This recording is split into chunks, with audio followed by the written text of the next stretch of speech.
Grimsby won at half-time, and Dave Bassett, that's about fair, isn't it, overall, actually? Yeah, I think it's a fair result. You could really cut the first half in two and say Grimsby had the first sort of 20-odd minutes and Barnsley finished up the next 20 minutes. It was important that Barnsley scored when they were having this good spell in the second period. And important for Grimsby that they got the goal when they did early on, because they've had this slightly bad run. Mendonca's not scored for 5 games, and here he was opening the scoring and looking fairly confident about it. They started very well, Grimsby. They were attacking Barnsley, they were getting at them and causing them all sorts of problems. Barnsley were trying to play the offside and not doing it very well. And I think they were complaining about the officials. And there you can see that the boy Bishop's tried to play Clive offside, really. And, you know, that's poor defending. You know, if you're going to play offside, you've got to know what you're doing. And they were lucky, I thought, soon after this when the Barnsley keeper Butler made a good save and Livingston came in and the linesman gave offside. I couldn't see how he was because the shot was from a distance.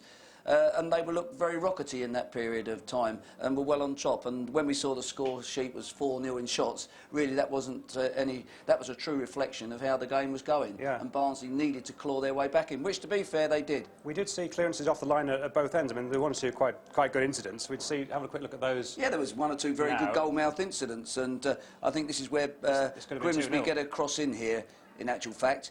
And the ball, oh yes, we've seen before that, it got cleared back out to the cross there. Groves hit a good first-time ball, and the boy Fleming's done an acrobatic clearance. And then at the other end, more or less a carbon copy. Yeah, this was a good free kick, and the goalkeeper comes window cleaning here, and out of his goal, and Barnsley are in there, and you can see Croft gets the ball away there. He does well. The goalkeeper could have cost them badly there.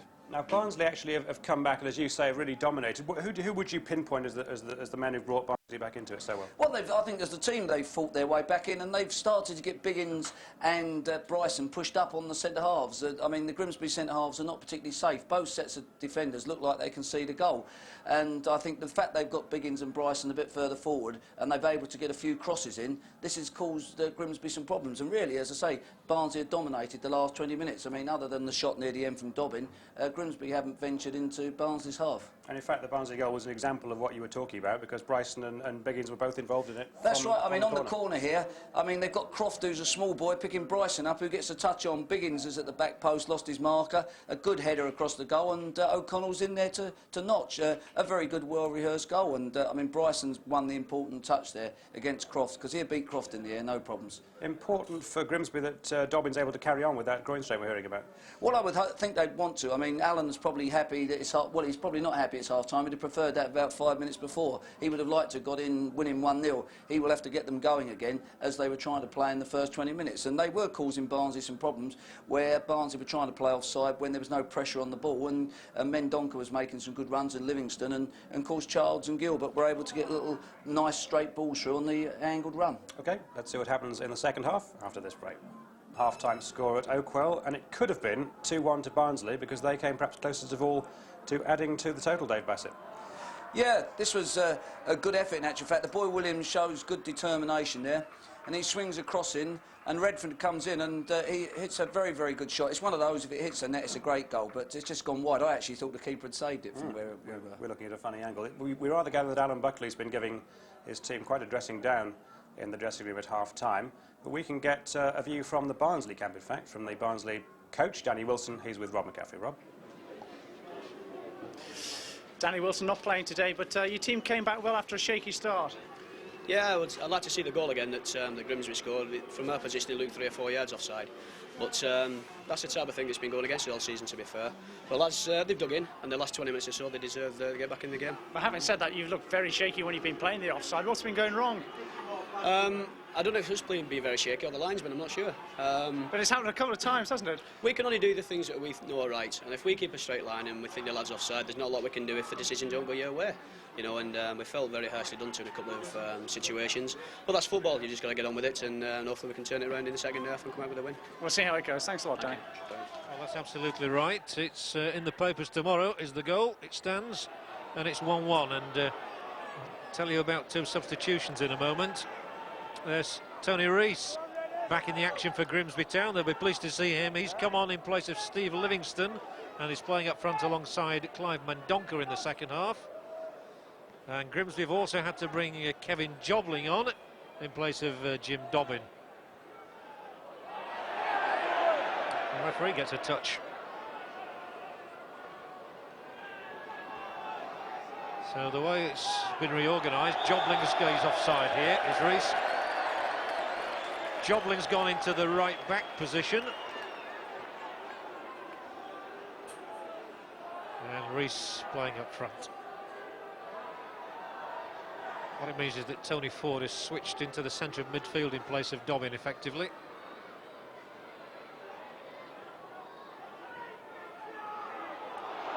Into the penalty area goes Bryson, covered by Croft, but that's gone behind, and I think we all heard the shouts of corner ball there. The linesman on that far side agreed. Quickly taken. Here's Barnsley's corner, first minute of the second half. It went beyond Biggins and Anderson couldn't control it. Eden has done really well to cut that one back. The angle was tight for him. And Nick Eden's had one or two good moments in this match. He's having a lively game so far, and Barnsley obviously need a good start, a good, bright, lively start to this half, knowing that Grimsby have had to reorganise.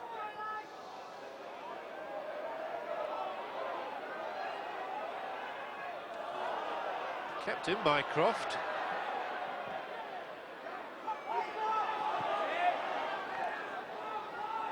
That's not going to go out either. It will now. That's coming to me. Well, you'll miss, won't you, John?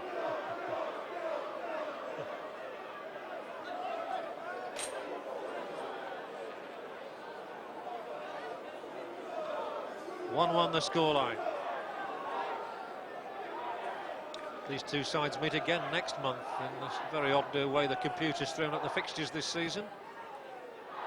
It's not an effective clearance, straight to Ford.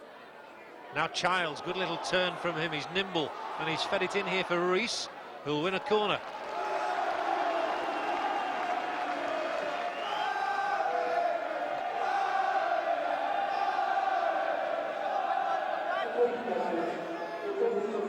Tony Rees, who was a good striker here, having moved north from the Midlands, played for Aston Villa and Birmingham City before coming north.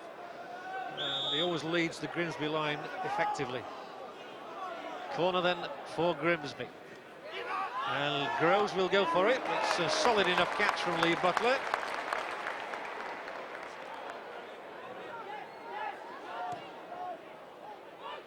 O'Connell, who has been credited with the Barnsley goal, incidentally, finds Redfern now. Oh, what a giveaway that is from Redfern. Straight to the foot of Gilbert, who popped up in the centre-forward position and will try his luck from here. A sort of scything shot which swerved over the bar. He didn't really have an option.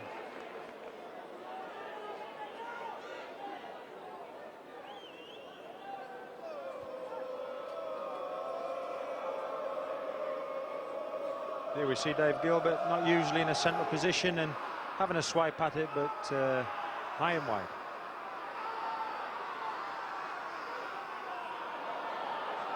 That's not a good touch from Eden. So Mendonca. Ford's onside, and he did used to be a winger, as Chris McManamy said in the first half, but he's beaten away from this one very solidly by Bishop.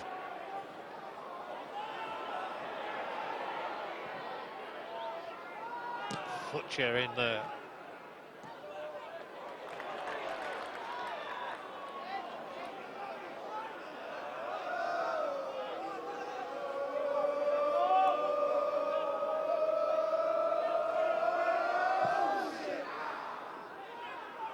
Biggins, strong header taken on by Bryson, the former Sheffield United man, and now it's Williams. Archdeacon thinks twice about laying over the ball first time. So rolled instead to Eden. And that's rather haphazard passing. And O'Connell can do little about that. And Dave Bassett will be nominating the Ensley League Man of the Match later on for us. It's a very even contest at the moment, I imagine. As is the one on the pitch. So Groves and Gilbert. Fair enough tackle from Redfern.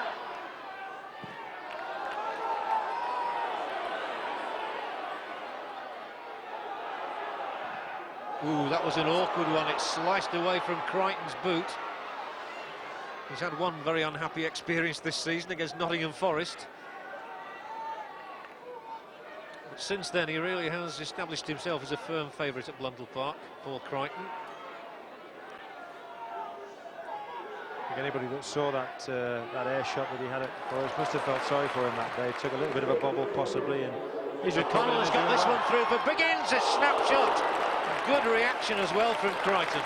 A good save, just what we're saying. He settled into the side very well, and a snapshot from Bertie Biggins and a good save, pushed away well by Crichton. It's a bright start to the second half from Barnsley, although the quality of passing again lets them down there.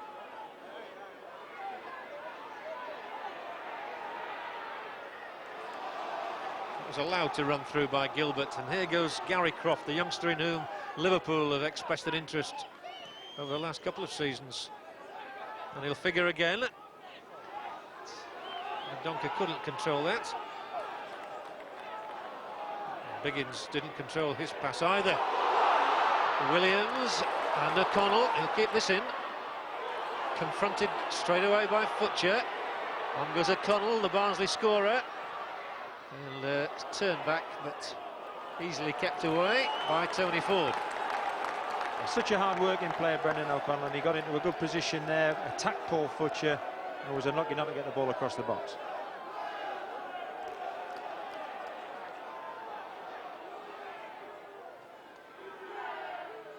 No way through for O'Connell that time, so Rees has to hold it up for Grimsby. Support from Kevin Jobling. Ooh, useful ball as well down here for Mendonca. Bishop had to touch it and did so effectively.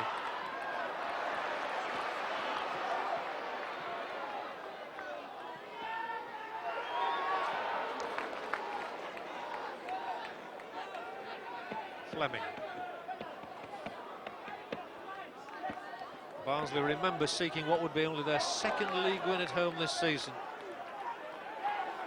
Having beaten Nottingham Forest here. They've got the worst defensive record in the First Division. They've let in 31 goals now with that one of Mendonca's today. And they'll have to defend again now. Rees can't just find Mendonca.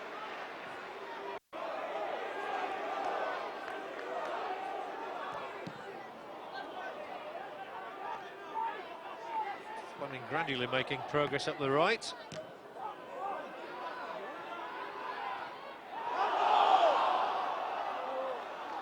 Handball there. The thing is, Grimsby might lack Livingston alongside Mendonca for his physical presence. Tony Rees, not that type of player. He's one who's very astute with little flicks and keeping the line going. He's not as physical as Livingston. Now it's O'Connell who's drifting around all over in this second half.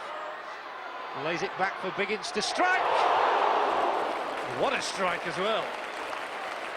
Well, everybody in the stand lifted then when it left his foot. He had a little look, got his head down, and it was a tremendous strike that just flashed past the post. He's had a little smile there, little wry smile. He would have liked to have hit the target, but he was a long way out. An inch, he says to himself there. Head down, lovely strike, swerved it away from the keeper and hit somebody in the crowd and knocked them over, no doubt. But Biggins does look much more confident today than I've seen him before this season. The usual thing about when you're not scoring goals and you are a striker, the confidence dips. Fleming's got a free kick here out of Gilbert. 9 shots apiece now, and that shows the way the game is going. Initially it was all Grimsby.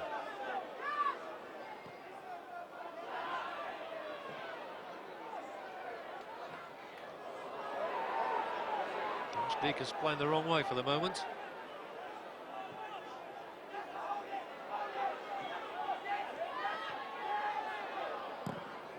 Longer from Anderson, Futcher surely under it, he is. A neat play from fullback Croft as well, and he's found Mendonca. Lovely build-up this from Grimsby, and Mendonca will continue to run at the defence. Tips it out wide for Gary Childs, and Childs was trying to relocate Mendonca. Ford, and a slip by Rees means that one comes to an end.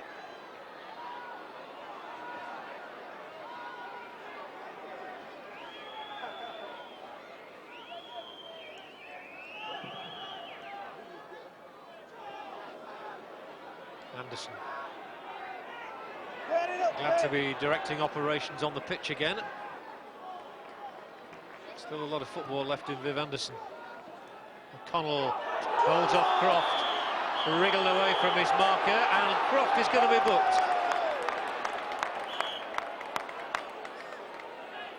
Croft could find no other answer as to how to combat O'Connell, but I think he's a bit perplexed as to why he's going to get a yellow card for it.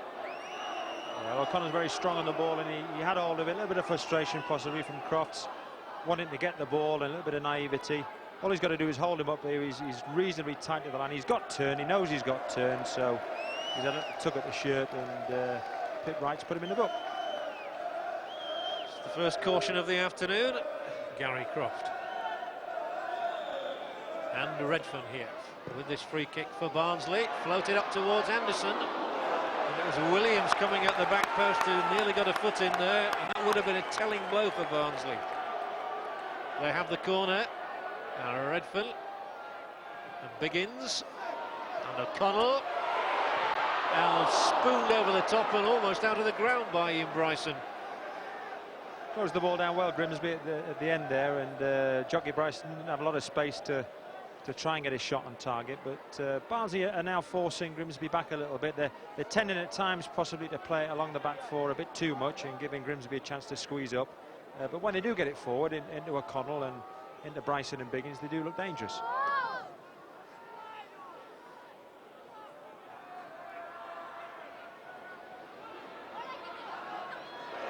This one breaks for Bryson and for Biggins.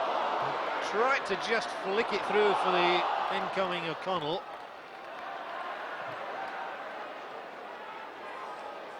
But Bertie Biggins, as he's known in the business, has certainly done the business again this afternoon, although he's not going to be credited with that goal for Barnsley. It's gone to Brendan O'Connell. It's O'Connell's fourth of the season, by the way, and it's why the scoreline is Barnsley 1, Grimsby 1.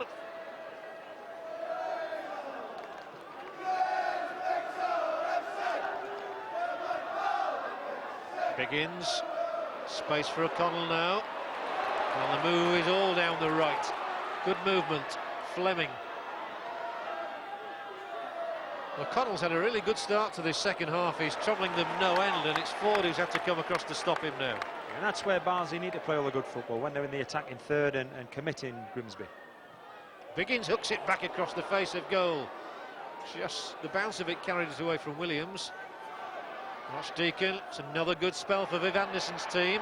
Alan Buckley must be a little bit worried at the moment, although not about that cross.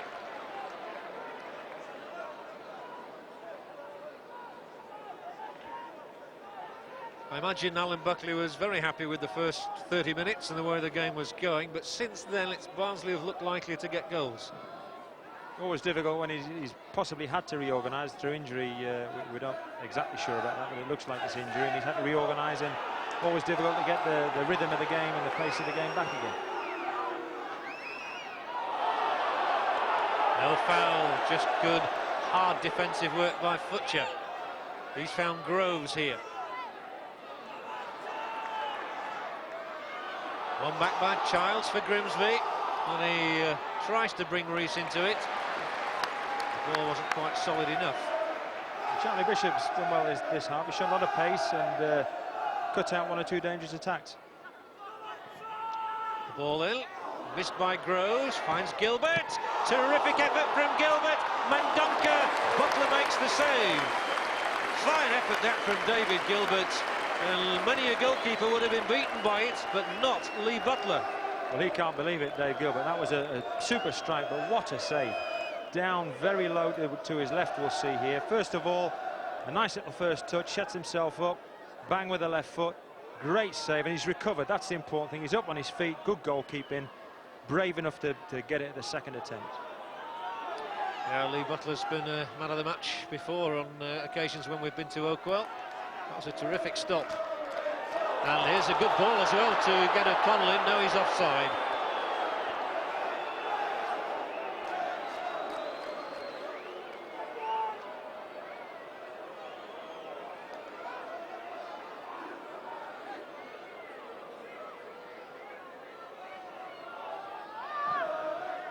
Barnsley have been caught offside twice to Grimsby's 4 times, so that's not a bad tally for this match. And Bryson is in possession. Mendonca. Well pursued by Eden.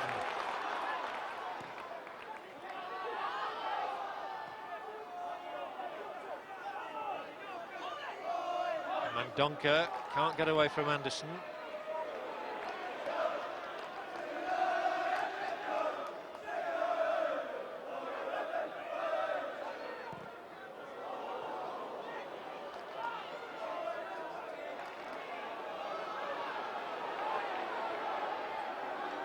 Well, we've gone past the hour mark, a goal apiece. These two sides really need maximum points today. Bryson's offside here. The linesman on the far side, Russell Tiffin, who's a farmer, by the way.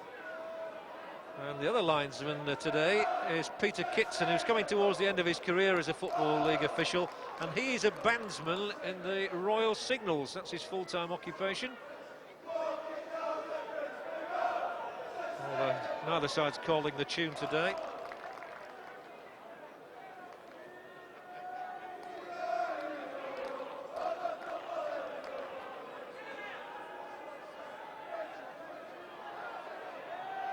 Here's some progress for Grimsby, and it's cut behind.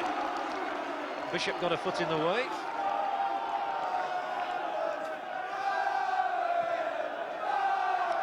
Charlie Bishop acquired from Bury a couple of seasons ago, and he's just conceded only the second corner that Grimsby have won.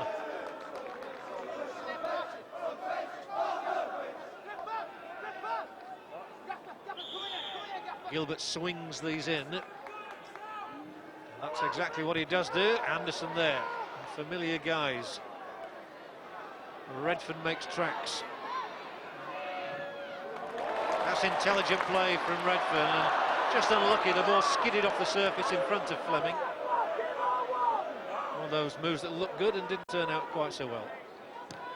Mendonca made himself available. Eden threading it through for Biggins now. Bryson this time. Just a little layoff for Redfern, wasn't quite good enough. And that's not a very good clearance either. And Gareth Williams is here for Barnsley. He'll try his luck. Couldn't take advantage of Crichton's poor clearance though. But Williams does know the way to the net. He got 5 goals towards the end of last season, including a hat-trick in one match. Dave Bassett, we've got, what, 19 minutes into the second half. What are your feelings now? Barnsley will be happy with their display. They're taking the game to Grimsby, other than the shot where Butler brought a very, very good save, double save off. Grimsby haven't really troubled Barnsley that much, and Barnsley have had 1 or 2 good efforts with Wayne Biggins, and they look more likely. They look a little bit more virile and as if they want to win the game. 64 minutes played, and here are Barnsley on the attack again, but Grimsby closing the door, and then it's belted up towards Tony Rees, and all the way back from Bishop to Butler.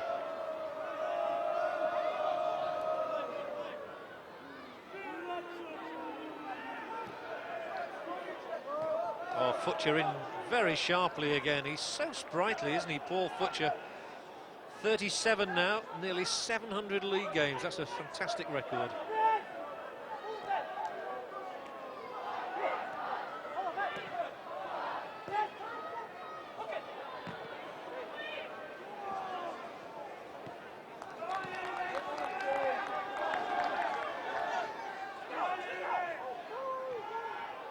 And again a giveaway. Some of those balls out of defence are really not good enough. So this time Barnsley haven't perished, not as yet from it. Childs is still in there tussling. Groves might latch onto it. Does do. Firm challenge. And then Rees has managed to get it out for Jobling here. Grimsby only 2 men inside the penalty area for the moment. Childs, Rees, Childs, super football. And again Butler's there to make the stop. That was absolutely typical of Grimsby Town's work. And unfortunately again nothing on the end of it. Yes, it was a great little give and go there. Gary Childs, here we've got the ball going into the box again, but no danger for Barnsley there. Lovely little give and go. I thought that I was going to pull it back to Tony Ford, but Tony made a run in, but another good save from Lee Butler under pressure there. Redfern didn't spot Gilbert. Gilbert tried to dance on there. Mendonca touches it for Groves. It's a better spell for Grimsby again now, as Croft advances up the left, but he's knocked it too far. From Barnsley again, we're getting themselves into bother there. When you know that Gary Charles and people like Dave Gilbert are going to try those little things. Here we see it, little give and go. We've missed the first pass, in for the second one. He's had a little look up and he's fired it across the goal when I thought there was going to be a little pullback there, but all credit to Lee Butler. He saved the day again for Barnsley.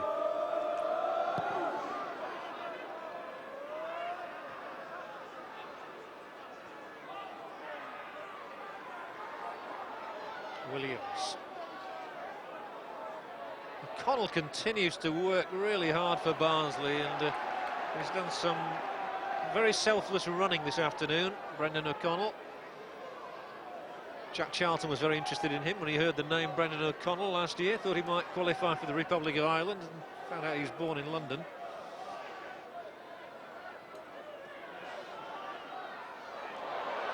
Williams inside that area again, wins the corner.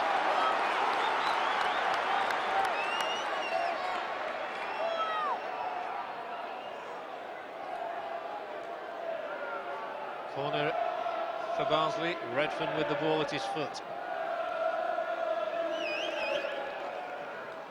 Up towards the penalty spot, the punch out good enough. He did all that was open to him and found Redfern, asked him to deliver another one in there. And it's Futcher who leads the charge out, amazingly.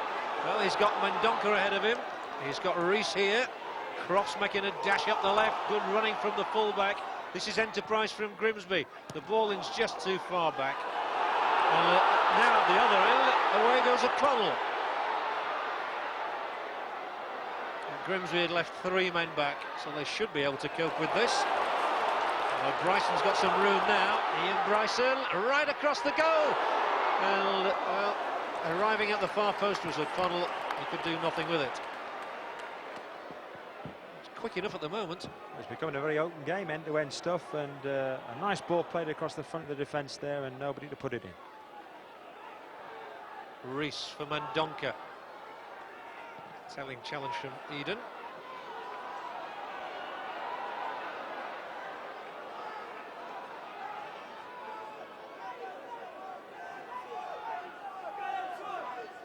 Clipped by Futcher onto the chest of Rees. Delightful play from him.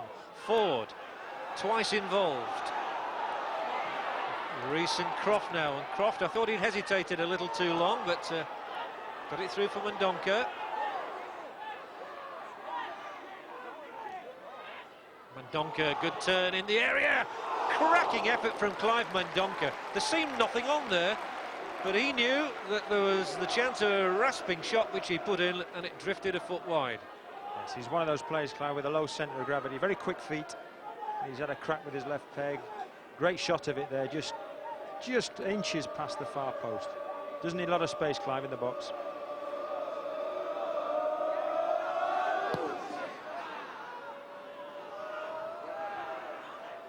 The game has deserved more than the 2 goals we've had, actually. Barnsley again charging down. So Crichton hoofs it up towards the halfway line. Viv Anderson in, has to be offside.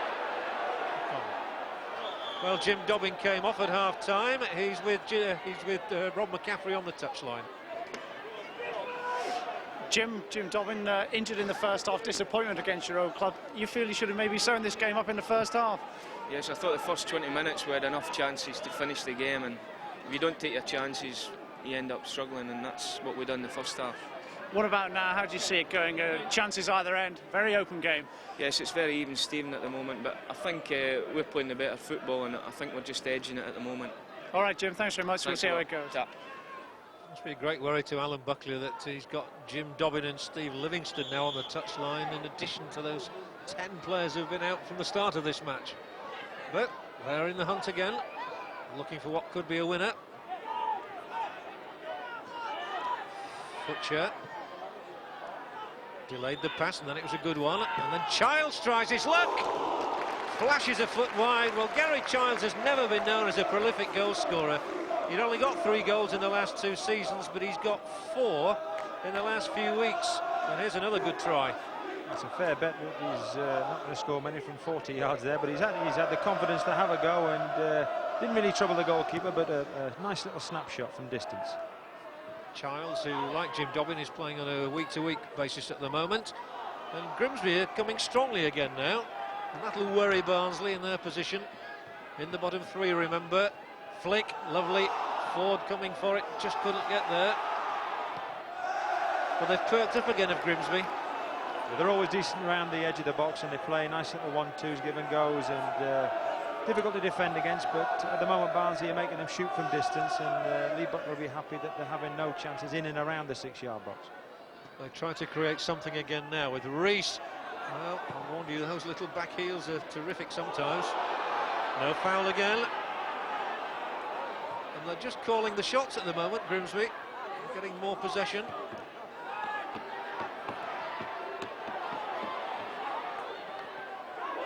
Neat from Bryson. Williams is up the left to eventually get out to him via Eden. 1-1 the scoreline here. Barnsley and Grimsby. Archdeacon, chance to play this one in, and he'll still have that chance. It's not a bad ball. Bryson just kept it in. And we've still got 3 men inside the penalty area. We'll probably need more bodies, if anything.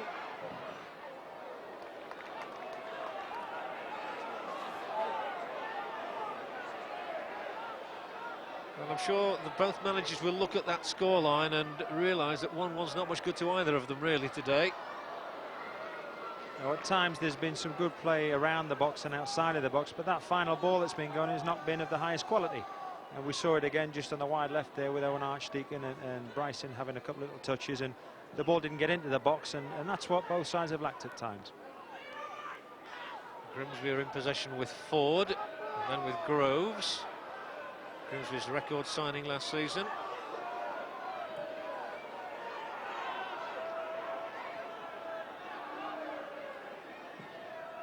Still time for either side to win it. Ford was body checked as he was attempting to get onto the end of the reverse ball from Mendonca.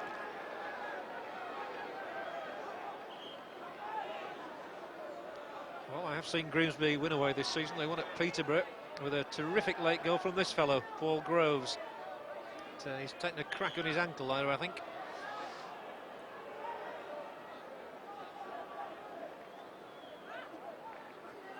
Yeah, they've tried a little movement there, just a step over and a spin, and he's been blocked out of it, and the referee was right to give a foul.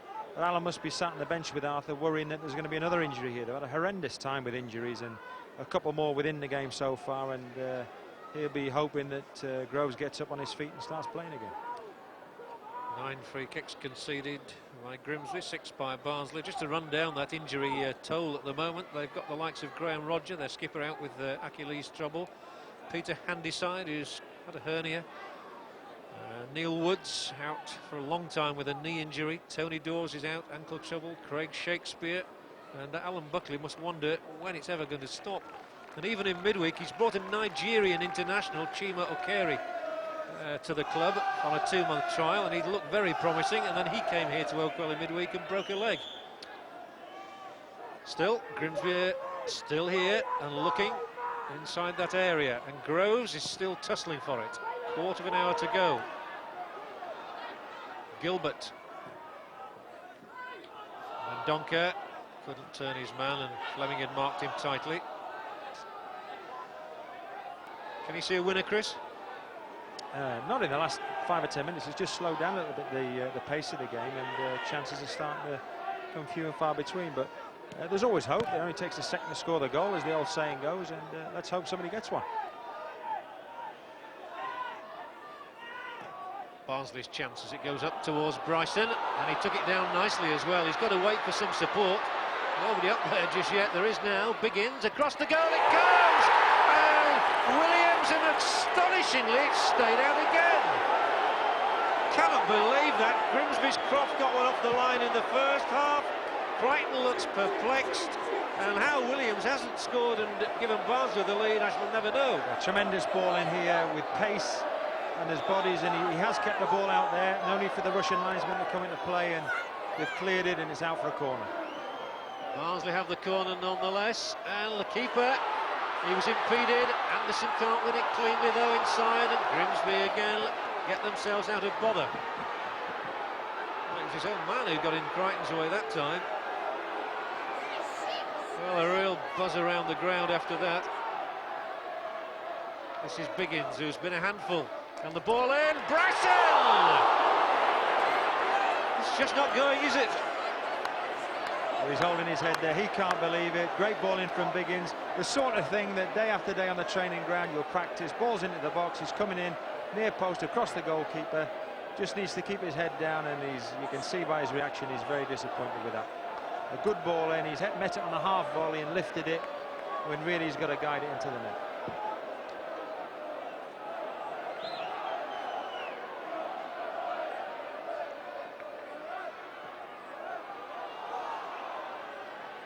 There should be no real pressure here for Butler.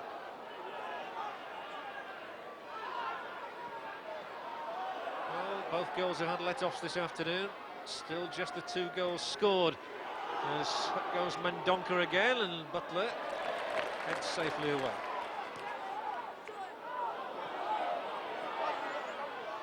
Well, Biggins did really well, although I don't think O'Connell will get that far, but he might get it off lever, and Biggins still has a chance to tee somebody up.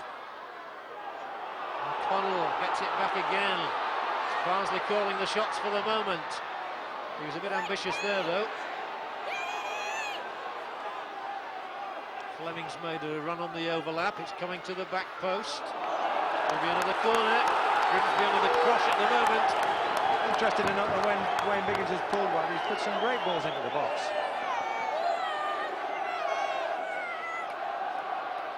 Here's another ball into that danger zone, and drifting away totally. Well, Dave Bassett, Ian Bryson got a few goals for you over the years, and maybe he thinks he should have got one there. He'd be disappointed with that, but it was quite a difficult chance. The ball sort of bounced as he was taking it, but he would have done better with just a nice side foot. But when I last spoke, I felt Barnsley were in control, but Grimsby had come back and had a couple of excellent chances. But Barnsley have got themselves going with those 2 efforts recently, you know, so I still fancy that Barnsley win it. OK, we'll see if they do, Dave. Dave Bassett, who'll be naming that man of the match for us shortly. Here's Williams of Barnsley.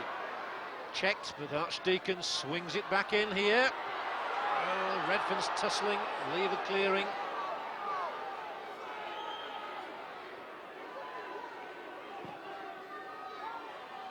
Too long, surely. Barnsley 1, Grimsby 1, just over 10 minutes left at Oakwell.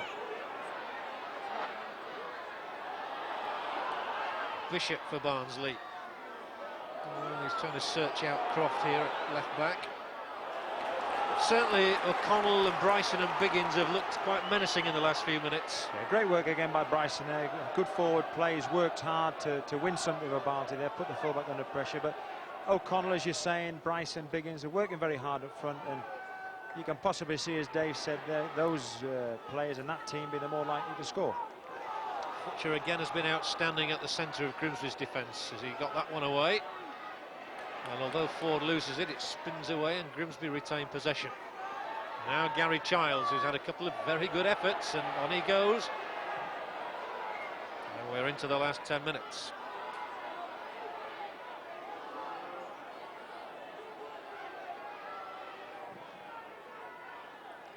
Long it. So Rees can't get there, probably a little short of match fitness, Tony Rees. Dave Gilbert, he had a good effort in this half, and on he goes.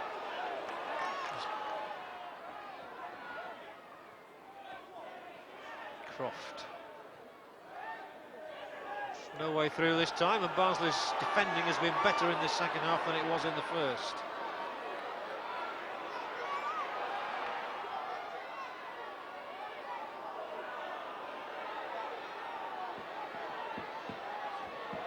Either side will want to lose it in the last 10 minutes, obviously. And they've now Just over 9 minutes in which to win it, in which to take the full 3 points. Not from that sort of a pass, though.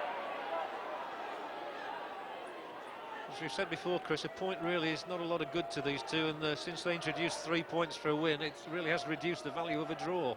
Now, both teams need a win, and with 3 points for a win, you can move up the table quite quickly. But you've got to say, Barnsley have looked much more of a unit in this second half. They've played some good football and had chances, and looked the more likely team. But to be fair to Grimsby, they've got both substitutes on, and Barnsley haven't had to make a change. Yeah, very difficult for them at half-time to have to change when they had been playing quite well, and in important positions also. They look to try and win it through Croft there, and then O'Connell just about wrests the ball away.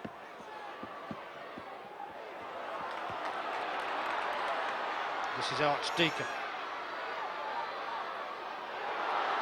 That's great work from Williams, and then the ball might be too long, I fancy. No foul, although Barnsley's fans at the back of that goal thought there was.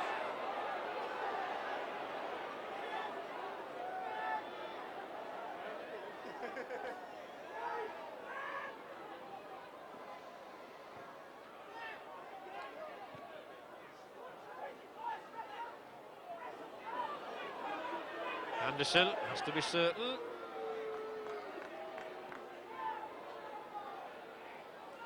Barnsley 1, Grimsby 1. Yorkshire television derby at Oakwell. So these sides meeting again in a month, and they're looking to gain the upper hand today. But the referee's wave play on here, and Biggins tries to take advantage. The ball in again, headed away this time by Gilbert, and it's all backs to the wall now for Grimsby as Fleming makes inroads. The danger to Barnsley is that they could just get hurt on the break. And once more, Futcher finds himself up there. Childs, this is his game, running at defences, trying to find Mendonca. What an important interception by Bishop, although the linesman on this side says he was offside anyway. He was offside, but again, Charlie Bishop, a nice intervention, read the play and stuck a foot out and came away with the ball. 7 minutes left. O'Connell tries to elude Futcher.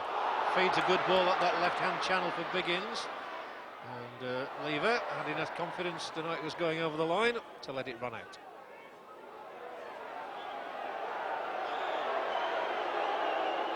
And Futcher will be spoken to by Mr. Wright, although he's walking away.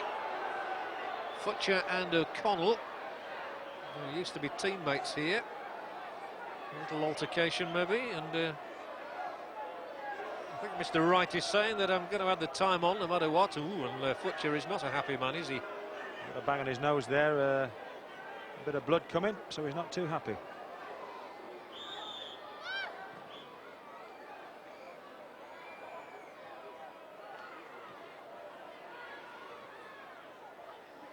Lever for Rees, held it up and then put it straight at O'Connell's foot, but Gilbert makes the interception for Grimsby. Off he goes again up the middle.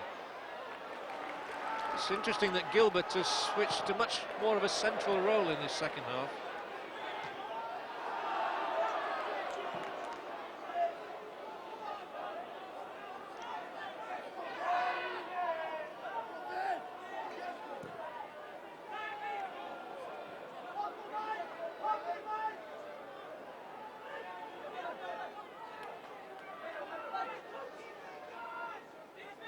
In addition to that only home victory here, Barnsley have also only drawn once. So I suppose a point will be seen as an improvement, but they really do desperately want all three. And Mendonca can't make progress. Eden will for Barnsley. 5 minutes to go. O'Connell, good tackle from Croft. Nicely done, Redfern to Archdeacon. There's only Biggins up in the penalty area. Now Bryson's got in there. Grimsby had enough bodies around again. And then sloppily they lose it. And here comes Bryson. Inside the area, Ian Bryson knocks it a bit too far, I fancy, but gets a corner. Crichton looks a trifle disappointed. But the referee, Mr. Wright, has been pretty close to the action today and gives the corner. Barnsley have taken it. Redford must swing this one in and hope someone can get in there. Flicked across, booted away by Groves. And then Gilbert hits it up here, and there's a one-on-one. Mendonca and Bishop. Still Mendonca. Up on his right goes Ford. Here comes Tony Ford now. And Grimsby desperately trying to get men up in the Barnsley penalty area, but Butler surely will catch. And he'll belt it straight up the middle for Bryson, for O'Connell now. It's a thrilling finish that these two are contriving. O'Connell's driven wide. Has to check, comes inside, looks for the winner! Well, that deserved to be a winner as well. Well, Dave Bassett, we've gone through, 87 minutes. Time for you to tell us who the man of the match is. Well, actually, it was the guy who just shot over the bar, Brendan O'Connell. I think he's done well throughout. When Barnsley had their poor spell early on, his enthusiasm with Redfern, you know, got them going again, and he worked very, very hard in that spell. And then he got the goal just before half-time, and he's kept up the pressure in the second half. And I think he's sort of epitomised Barnsley's sort of determination, particularly throughout the game. Thanks, Dave. I'm sure Brendan O'Connell will look forward to his bubbly afterwards. He gets a bottle of champagne for that.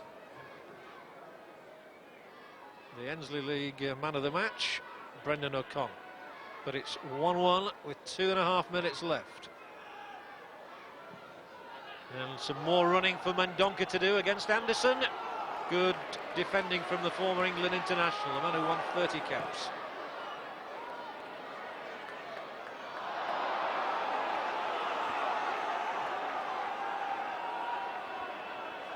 Chris, would you go along with Brendan O'Connell? Oh, I'd endorse that fully. I was just about to say that, again, in that situation, he worked so hard to get hold of the ball on a break. And there's Childs for Grimsby. Is he bundled over? He is! It's a penalty for Grimsby.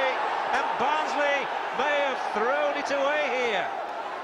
Gareth Williams, the defender, who charged into the back of Gary Childs. And a penalty, the decision. Here he goes. Mr. Wright had a good long look and says it's a spot kick. So Grimsby can win. Williams looks distraught. Mendonca aims to get his second of the match, and to win it maybe for Grimsby. 2 for Mendonca, 2 for Grimsby, and it's looking grim for Barnsley now. It could be 6 home defeats in 8 games. well, very cruel for Barnsley to have a penalty against you and scored so late in the game. Good penalty for Mendonca, and I don't think there was much argument about Williams giving the penalty away. But really, in the last 10-15 minutes, Grimsby have had very few chances, and it is really hard for Barnsley and their supporters to stomach them. Well, it's a cruel moment for Gareth Williams. Brought back into the side today. It's his first start. He only came on as a substitute at Oxford in midweek, and he made a goal then, but today he started the match and he's given away the penalty, which might mean that Barnsley's abysmal home record gets even worse. There goes Mendonca again.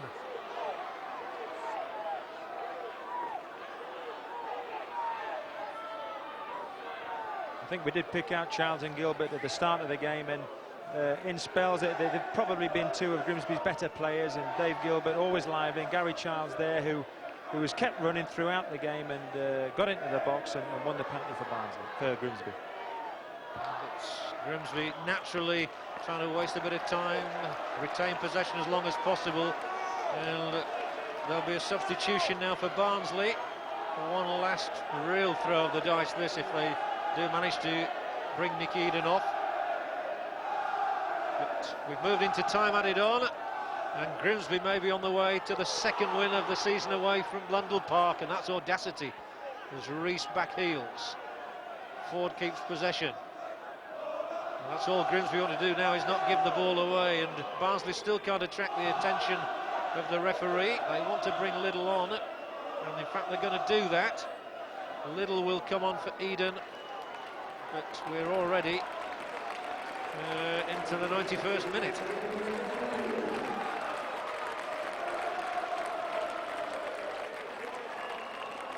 You do have to feel for Barnsley, Chris, after all the pressure they've had. They certainly don't deserve to lose it.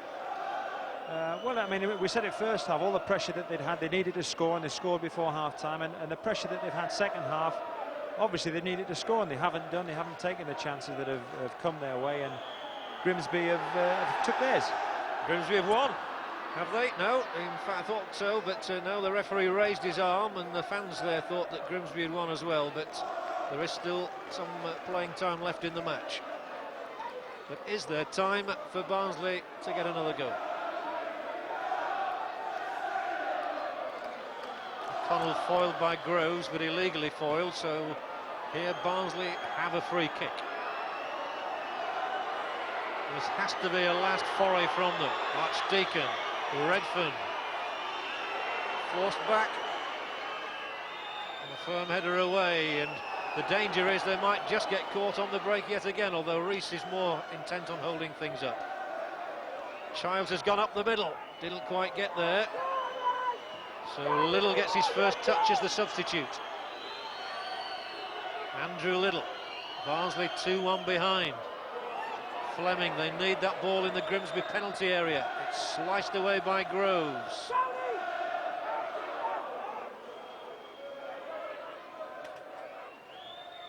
Redfern for Fleming, it might be over the top, that one. It is. You can hear the Grimsby, the bench down there, Alan and Arthur screaming their heads over Tony Rees there. They're giving the ball away. They just wanted to kill a bit more time, keep the ball, and end the game as winners. 2.5 minutes of time added on. They know it's not over yet on that bench, but they know they stand a very good chance of winning the day and moving to halfway in the table into 12th position. That's where Grimsby will be if they retain that scoreline. They'll move above Birmingham City. That's exactly what they do. It's another home defeat for Barnsley, their 6th in 8 games. 2 Clive Mendonca goals, one from what Barnsley felt was an offside position in the first half, and one a couple of minutes from the end from the penalty spot have been good enough for Grimsby to beat Barnsley here. Barnsley's only reward a Brendan O'Connell goal just before half-time. But it's Grimsby who win 2-1. We'll take a break and we'll have a reaction from both camps later. 2 goals. The man of the match with Rob. Yeah, Clive Mendonca, 2 goals, and I think the winner came at a time when maybe Barnsley were getting on top there.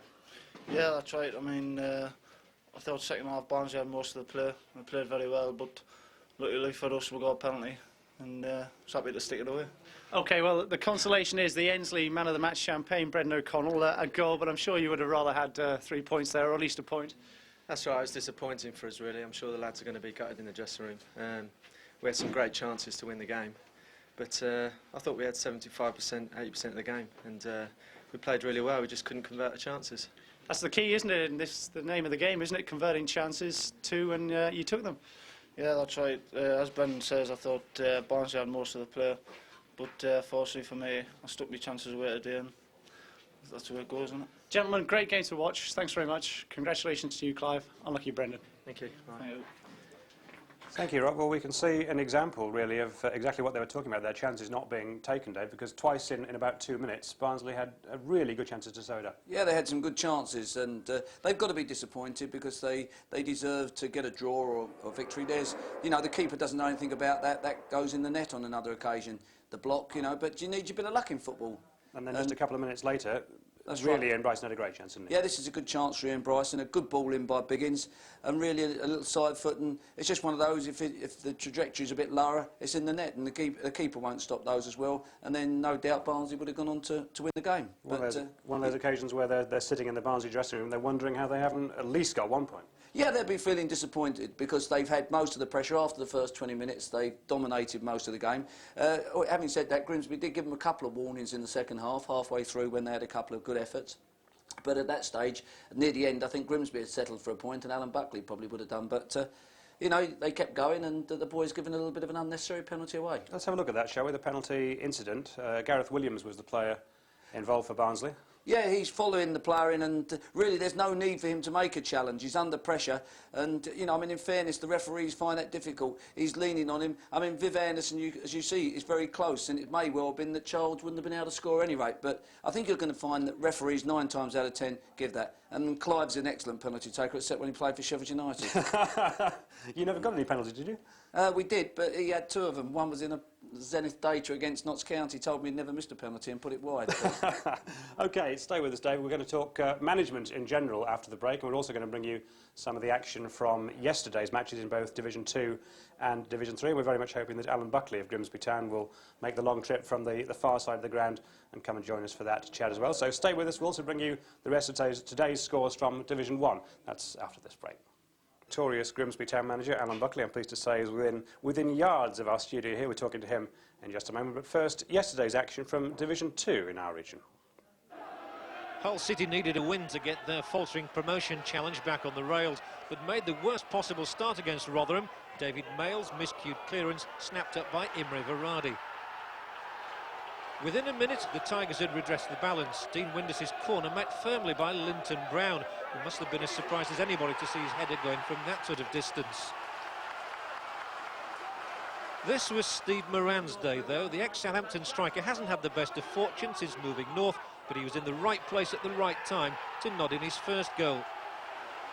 And he was even sharper for his second. Rotherham's defence, revamped recently, again all at sea after Graham Atkinson's corner, hooked in by the little man with the long hair. And rounding off a memorable day, in the very last minutes, Chris Hargreaves led a dash down the right, got in the cross, and you know it's your day when those shots go in. Seconds later, hat-trick man Moran had claimed the match ball. Yeah, it's great. I mean, I went and got it as soon as the referee blew the whistle and made sure no one else got it.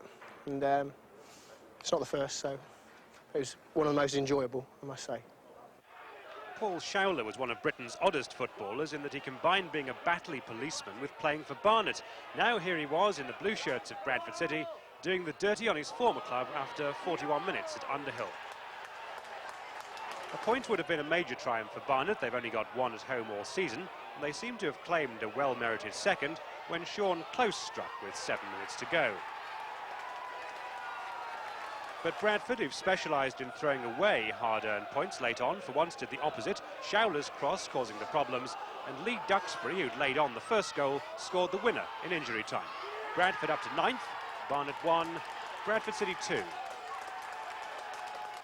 Huddersfield Town brought in 3 inexperienced youngsters, and the gamble almost paid off against Cambridge. It took them 67 minutes to come up with the goal. Then 2 of the fledglings, Andy Booth and Mark Wells, combined to set up 18-year-old Rodney Rowe for a goal on only his second appearance.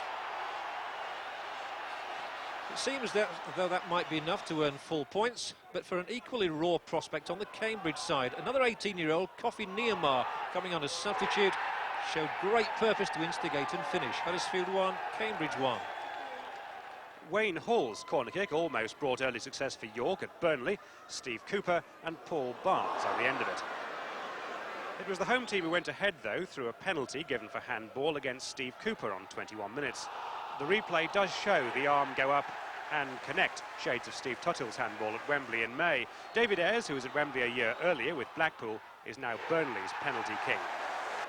York have to come here again in the FA Cup next Saturday, and they can take encouragement from the way John McCarthy strode through to set up an equaliser for Barnes. It was the signal for a Burnley onslaught. The former Sheffield United favourite John Francis crossed for Ayres, but Ray Warburton hacked off the line. Francis, though, wasn't to be denied. He went round Warburton with some ease, and Ayres made no mistake this time. His 13th of a splendid season. Burnley 2, York 1.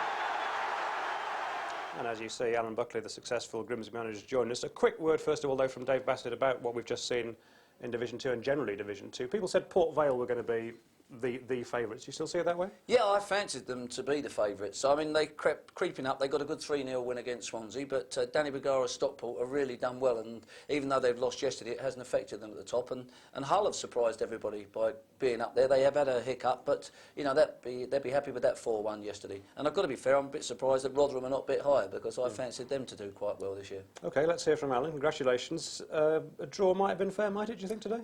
I think so. We rode our luck a little bit the second half, obviously. Thought we started quite brightly. Got the goal, Clive took it very, very well. And when we passed the ball to each other, I thought we was going to get in and create 1 or 2 more chances. Were you a little bit upset at half-time, the way that the game had slightly gone away from you? Yeah, I think it was our own problem, you know. I mean, we passed the ball well and kept it quite well the first 20 minutes, and we created 1 or 2 more good chances. Their full-back made an amazing clearance off the line from Paul Groves, and I think that was the turning point for them, really. They started to come at us, goal-mouth incident at both ends. I felt whenever we got the ball on the run-up till half-time, we just proceeded to give it back to the opposition, and that's not our way of playing at all. OK, let's just break off for a moment from the chat and have a look at some more action from Division 3. 5 matches for you, and we start with the team of the moment, really, Scarborough. Scarborough are without a chairman after the resignation of Geoffrey Richmond, but on the field they've certainly picked up since the arrival of Steve Wicks. They nearly went behind against Doncaster, though. Only a bobble of the ball cost Graham Jones the accuracy which would have taken it inside the post. Scarborough attacked with greater fervour after that, and Rovers keeper Andy Beasley grateful to see that effort come back off the bar.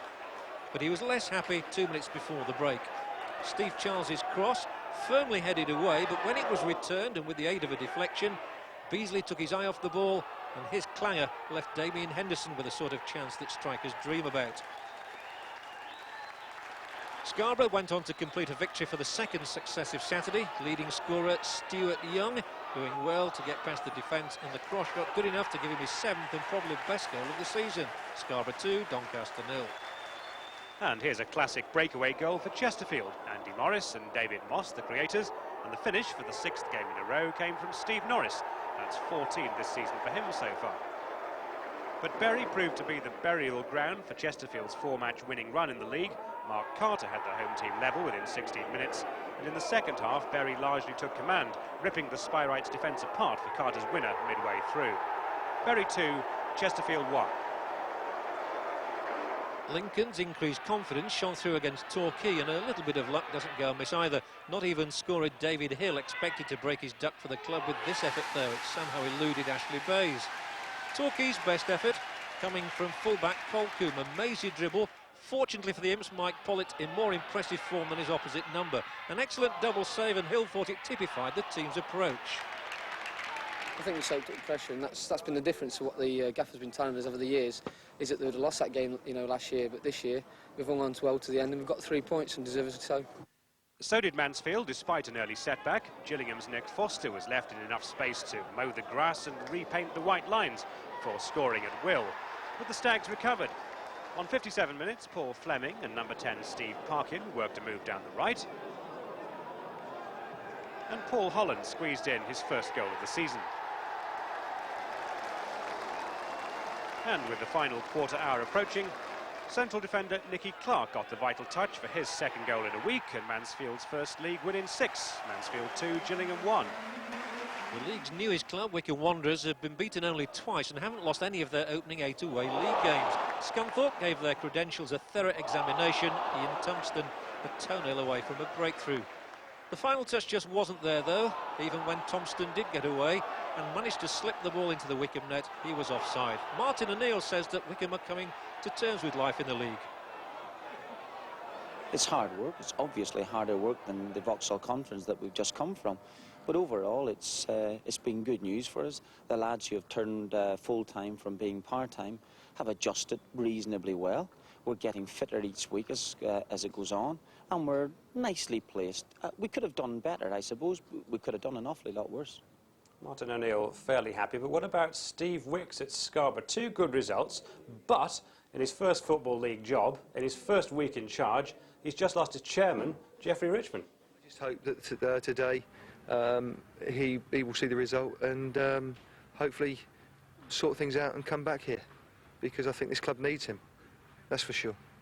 I actually know that we need the chairman's back in here, and I hope that he's probably at home somewhere thinking, you know, it's a good result and hopefully we can persuade him to come back. Now then, Alan, there's Steve Wicks. We've had Viv Anderson opposing you today. How do you learn to be a manager? Because ultimately, you're chucked in, and you've got to somehow learn it on the job, haven't you? Well, you're thrown in somewhat, yes. I mean, I was fortunate to become a player manager at the age of 28 when I started at Walsall. I think that's the most difficult job in football, trying to play and manage, as Viv will soon find out. Yeah. Very difficult to keep your mind on the job yourself, you know, playing-wise. And obviously, if other people aren't doing very well, you're trying to put them right as well. And as such, your own performances sometimes suffer. I mean, obviously, you wouldn't tell Viv what to do, but would you be inclined to sort of say, well, he'd really be possibly better off just managing? I think you're right. I wouldn't be inclined to tell Viv what to do. But all right, let me put it the other way. If you had your time again, what would you do? I think I was placed in a unique situation at the age of 28 to manage a football league club, and obviously it was something that I'd planned on going into at a much later age. I think in football it's like a chance. If a chance comes your way in the penalty box, you take what's there. Don't try and make it any better. And I think I decided to take what was there, and I think Viv's right in doing that as well. Dave, do you think people sometimes say, managers sometimes say, in fact, that managers are overrated, that we in the media talk to managers too much, that we should talk to the players? Do you think we've somehow invested the manager with too much importance? Well, or do you deserve all the credit you get? No, that managers have taken on a far greater importance, as I've said before. When the team's doing poorly, the manager gets all the brickbats, everything's the manager's fault, it's not the players. And when things go really well, the manager gets too much adulation, really. You know, there's a happy medium. The manager contributes, he leads the team, but he is dependent upon his players, and the players are very, very important. You know, that's why me and Alan can't play. But people say, Alan, I mean, this is unfair talking about Dave in his presence, but we'll do it anyway. A lot of people would feel that if it wasn't Dave Bassett in charge of that particular club, with one or two exceptions, you'd struggle to find a manager who could do what he's done. I think, given the football club in the state it was in when David first went, you certainly would, yeah. But he's a bubbly personality, isn't he? You know, he knows what he's about as well, football-wise. And without making him too big-headed, I can only stand back in admiration and admire what he's done. Do you ever, either of you, sit back and think this really isn't worth the hassle? I mean, I love it, it's great, but it takes over my life so much that I just wonder whether it's really worth it. I think it's, sorry Alan, I think it's your job and a hobby, and I know Alan's hobby is football as well, and I don't really think it's important because I like football, and if I wasn't involved in football I'd be coming to watch games and be involved in it anyway. I don't know whether Alan feels, you know, similar. Yeah, it's hard to imagine what I would do. You know, from the age of 15 I've been involved in professional football, say for maybe 18 months. And it's difficult to envisage doing anything else whatsoever. When you watch, as we do, as football fans, as you say, the international performances, do you sympathise in a particular way with the Graham Taylors and the pressures that they come under? In a sense, I can understand the pressures that these people are under. But I think, to be perfectly honest with you, I mean, I've got enough problems at Grimsby Town at the moment without trying to tell other managers how to go about doing their job. I do my job to the best of my ability and let other people get on with doing theirs. Do you think we're totally unfair, Dave, in the media to the England manager? I mean, it appears sometimes that we are. Well, I think it can be out of order on occasions, but you know if you're going to be the England manager or you're going to be in a high-profile job, you are going to get criticism. I mean, you can get criticism if you're a manager at Grimsby or Sheffield United as well, because the fans want these teams to do well. You have to accept it. You know, I regard it as part and parcel of the job. You know, people go over the top about the criticism, but they also sometimes go over the top with the praise. And, you know, if you can't live with your problems and your knocks, don't live with your success. People can happily dream. I mean, you're not going to be offered the England manager's job tomorrow, either of you, but if you were, would you take it? It's a difficult one to answer. I don't think I would. I think the pressure that the current England manager's had to endure in the last 2 years has been grossly unfair. I think in one sense, it's an old adage, isn't it? Once they cross the white line, there's not a lot you can do, no matter how much you shout and bawl and carry on. Our job really is to try and motivate the players to play to the best of their ability every game. It's very difficult for players to do that, I understand that. And I think it's a very, very difficult job that the England manager's got, because everybody in the country tries to tell him how to do it, so and not just the people in Grimsby or Sheffield. So would you take it, yes or no? It'd be a very tempting proposition, but I'm all right at Grimsby at the moment. And Dave, in a word, would you tempt him? It's everybody's dream, isn't it? Well, you say we haven't been asked. Bert Millerchip's been on the phone this afternoon. I'm meeting him later. I know that he hasn't, but we do know, let's face it, we've seen over the years that at all levels, management is really quite something.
unforgettable images from Italia 90. In this country today, the latest scores and results for you, starting in the Premiership. Manchester City 2, Manchester United 0. That's 2 goals from Niall Quinn. Manchester United's lead in danger of staying at 8 points as far as they're concerned. In the Ensley League Division 1, Derby 0, Wolves 4, and Steve Bull got all 4. And Luton 1, Charlton 0. They are both results. Derby and Charlton both missing their chance to go top. There are 3 Coca-Cola Cup replays on Wednesday night, including Sheffield Wednesday against Middlesbrough. Don't miss your match on YTV on Wednesday at 10:40. But now, with Grimsby having won here, from all of us here, a very good night to you.